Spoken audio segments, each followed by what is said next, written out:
Le Seigneur soit avec vous. Évangile de Jésus-Christ selon saint Matthieu.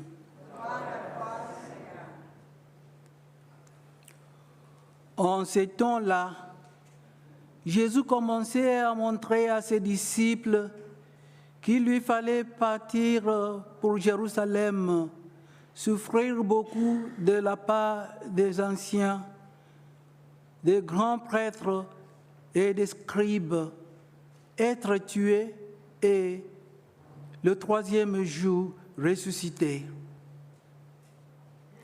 Pierre, le prenant à part, se mit à lui faire de vifs reproches. Dieu t'en garde, Seigneur, cela ne t'arrivera pas. Mais lui, en retournant, dit à Pierre, passe derrière moi, Satan. Tu es pour moi une occasion de chute. Tes pensées ne sont pas celles de Dieu, mais celles des hommes. Alors, Jésus dit à ses disciples,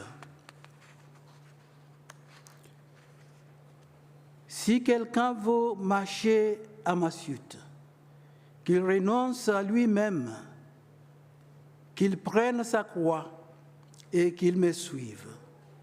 Car celui qui veut sauver sa vie la perdra, mais qui perd sa vie à cause de moi la trouvera.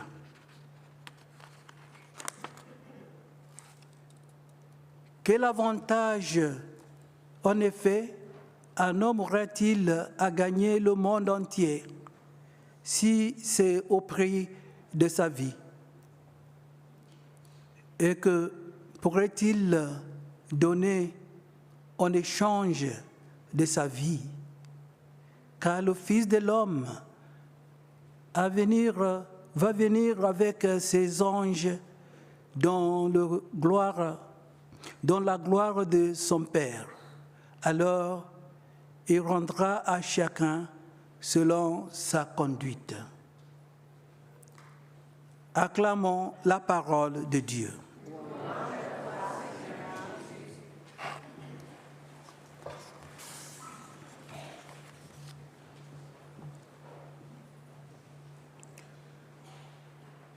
Bien-aimés de Dieu, frères et sœurs en Christ, en ce 22e dimanche du temps ordinaire, nous sommes ici pour réfléchir sur la parole de Dieu et chercher des conseils pour nos vies. Les lectures de Jérémie, de Romains et de Matthieu nous offrent les perspectives profondes et des défis qui nous appellent à une foi plus profonde et à une vie de disciples. Dans la première lecture, nous rencontrons à nouveau le prophète Jérémie. Il déplore ses difficultés et le ridicule auquel il s'est confronté pour avoir proclamé le message de Dieu, la bonne nouvelle de Jésus-Christ qui vient. Jérémie se sent dépassé et envisage même d'abandonner. Pourtant, il se rend compte que la parole de Dieu brûle en lui comme un feu et qu'il ne peut pas le contenir.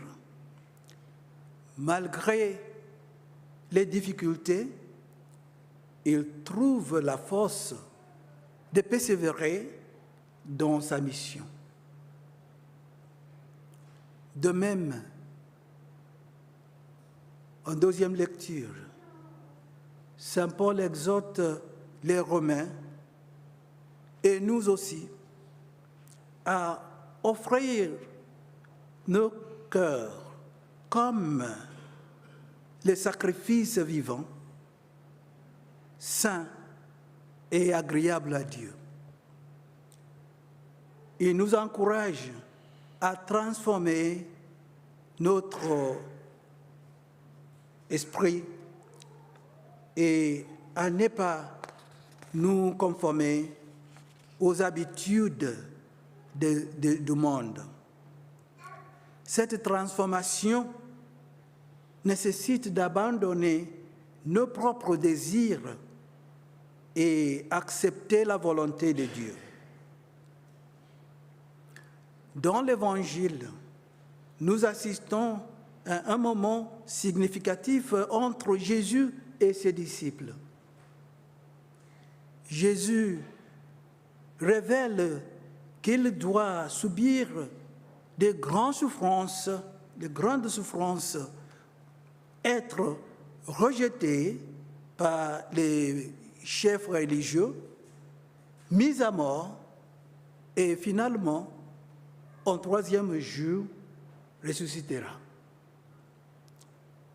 Pierre, par amour et par souci, essaye de dissuader Jésus de ce chemin.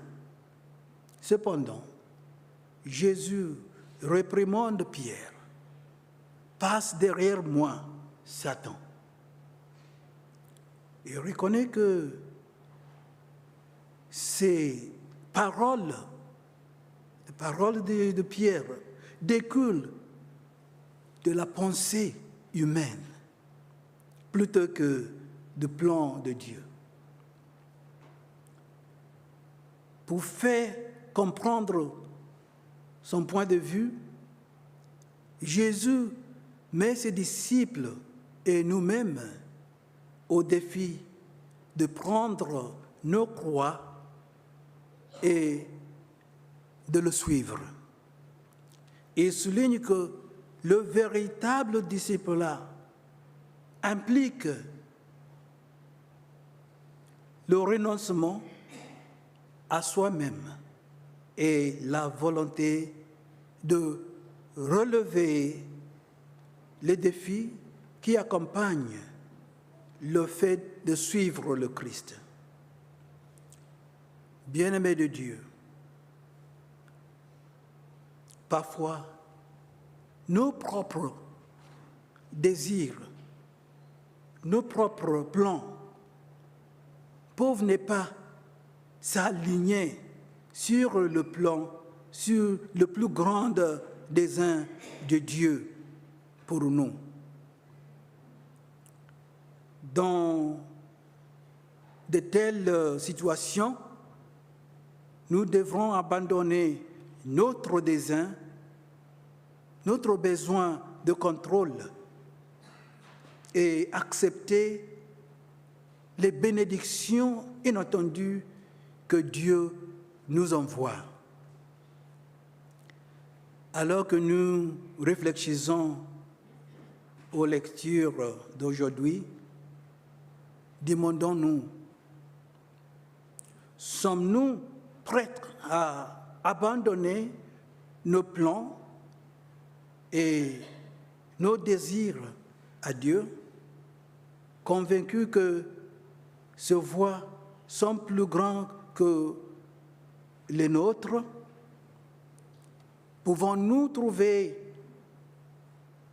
de la joie et un sens au tenant inattendu de la vie, sachant que le plan de Dieu est toujours parfait?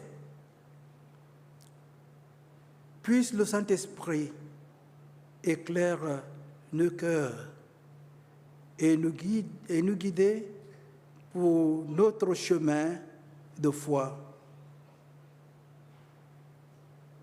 Nous permettons de nous abandonner à la volonté de Dieu et de trouver un véritable épanouissement en tant que disciple de Jésus. Amen.